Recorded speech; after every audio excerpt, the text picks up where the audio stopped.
The top 3 countries, according to my research, I have passed a survey of 4,000, and 2,000 was hand-delivered, and 2,000 was by emails. I received a response of 1,156, and that's are the result of the 1,156 correspondent from Saudi Arabia.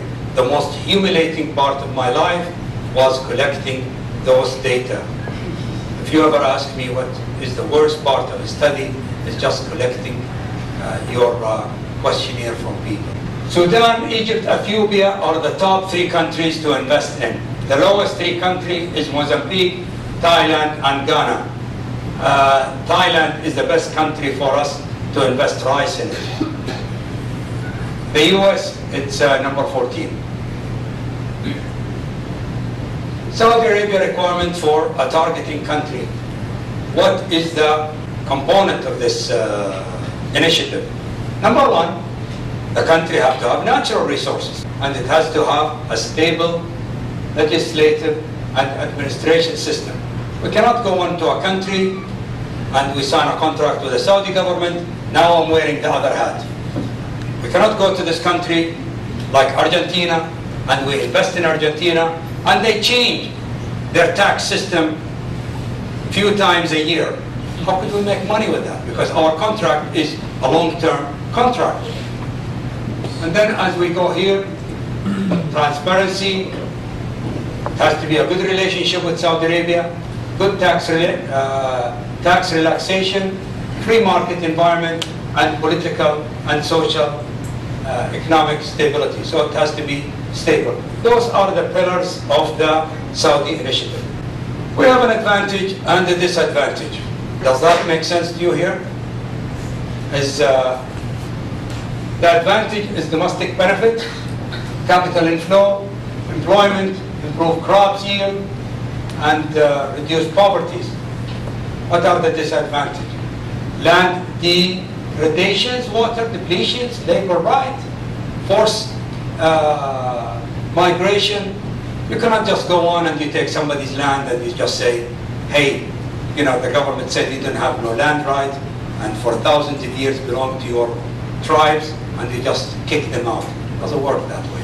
Unfortunately, a lot of the land that Saudi Arabia have invested before in Sudan and other countries was under that statement. Trade ban. You might be blocked at any times, as Ukraine, as Russia, as India, as many countries. On 2008 and 2009, the food prices went up.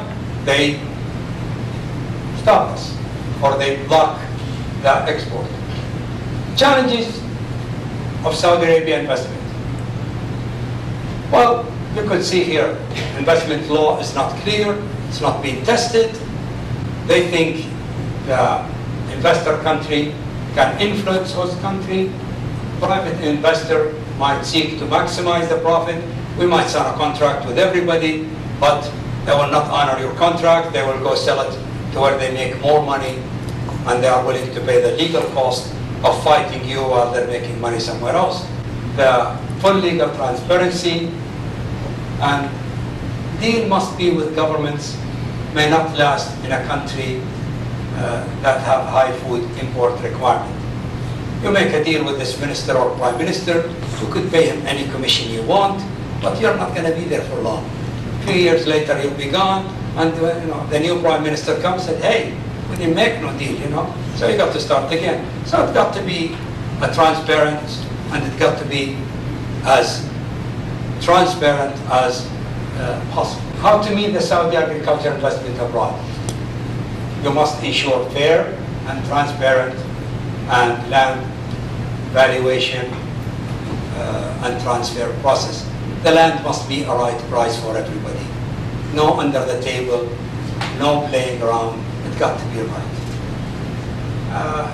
Ensure, and that's, to me, is very important, the stakeholders. you must ensure range of stakeholders. They must be involved, not only government representative. You don't want only government representative. It has to be ensure the stakeholders, providing clear and visible benefit to the local communities. Law, what kind of law are we talking about? Are we talking about domestic law, international law, or the International Investment Agreement? So that has to be clear. We got to mind, those law is not being tested. We don't have a single case yet. Is it worth it? Yes. Do we have another choice? No. Those are 18 initiatives.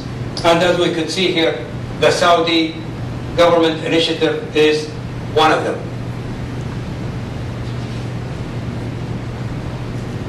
This is here some of the numbers. I will not go through it, but as you could, I will leave it for a few seconds so you could look at it. This is our the economics of Saudi Arabia. I hope what I'm trying to do here is give the question and we will try to answer it at the end. What does Saudi Arabia mean to every individual in this room? How does Saudi Arabia affect you? Does it affect you? Does it have any effect? And how much? And that's one of the questions I hope we could answer it at the end of the lecture. Saudi Arabia is sitting right now on 2 trillion Saudi riyals, $500 billion. I don't have in my head what is 500 kilometers from here to somewhere, but from here to Phoenix, it's 160 kilometers. That's 100 miles. Just imagine those dollar bill. It's like you pave it like this, one way, coming back one way, and that's what you get. And you get a lot of extra, because from here to there, it's 160, you still got 140 kilometers way to go with the paved road. One thing here about Saudi Arabia, unfortunately, most politicians and everybody talk about these things here. What is this? This is GDP per capita. Saudi Arabia is making $11,000 in 2004, and in 2009 we're making $14,000. If your salary is $1 million, or let's say $900,000, and my salary is $100,000, can you say the GDP between you and her is $500,000? It's not. So the GDP doesn't mean nothing really, because you have to know how does it distribute it for the societies. Summary: lack of investment in agriculture over decades. Lack of investment has been identified as important underlying cause of the recent food crisis and the difficulties developing countries encounter in dealing with it. Agriculture investment should not be rejected in principle. There are risks for the host developing country, and they raise complex and controversial issues on economic, political institutions. Recommendation for the local agriculture development strategies. Saudi local food production, we have a budget, and our budget is 5 to 8 billion cubic meter. That's your budget. We should grow, and that is the renewable water available to Saudi Arabia. Adopt and encourage the use of new technology, state of the arts. We must create a special strategies for every region of Saudi Arabia, and we must have a clear strategic agriculture development strategies. And it must be a multi-function purpose on the sustainability. Got to meet the triple bottom line: society, economic, and environment.